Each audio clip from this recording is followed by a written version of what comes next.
On est dans un paysage audiovisuel qui est en très grande transformation, avec des bouleversements très importants du paysage, de nouveaux acteurs puissants, les plateformes de streaming, les réseaux sociaux.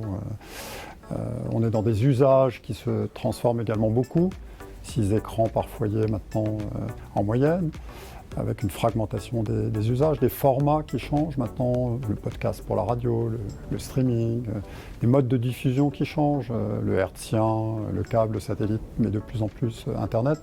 Et il fallait donc que la régulation s'adapte à ce nouveau paysage pour embrasser ces nouveaux acteurs et en même temps exercer de nouvelles compétences à leur égard. Et c'est le sens de cette fusion, donc la création de cette nouvelle autorité, l'Arcom, dont le nom dit bien les choses, Autorité de régulation de la communication audiovisuelle et numérique. Donc on régule le champ audiovisuel traditionnel, tel que nous le connaissions jusque-là, et puis en même temps, de plus en plus, les nouveaux acteurs du numérique, les grandes plateformes de streaming, les réseaux sociaux, lutter contre la manipulation de l'information, la haine en ligne, lutter contre le piratage. Donc c'est une page nouvelle de la régulation du secteur qui s'écrit avec la création de cette institution.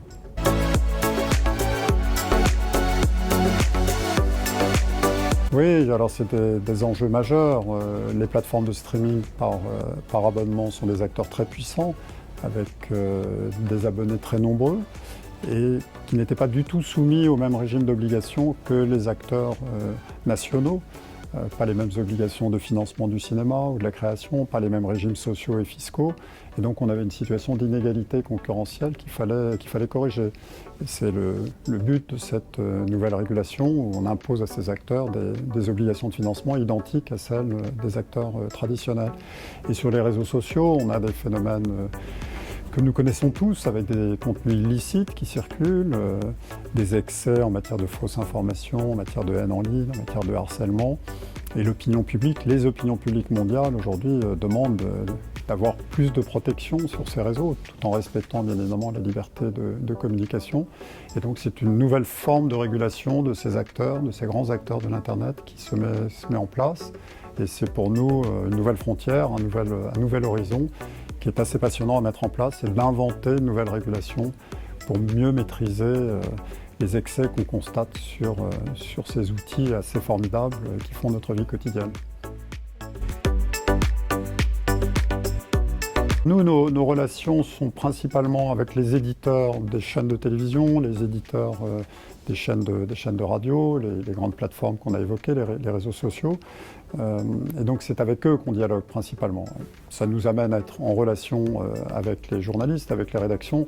J'en citerai un exemple que tout le monde connaît bien, qui est le contrôle du respect du pluralisme, le respect des temps de parole des personnalités politiques, puisque c'est une particularité de notre paysage, en particulier en période électorale, c'est de s'assurer que les formations politiques, en fonction de leur poids dans la vie démocratique, sont traitées de façon équitable. Et donc à ce titre, on est très souvent en relation avec les rédactions, et parfois avec les journalistes des rédactions eux-mêmes, pour dialoguer avec eux et s'assurer de ces équilibres. Mais voilà, notre relation principale, c'est avec les éditeurs, de veiller à ce que les éditeurs qui sont en relation avec nous, qui sont liés par des conventions avec l'autorité de régulation, respectent bien leurs obligations. C'est ça l'activité principale.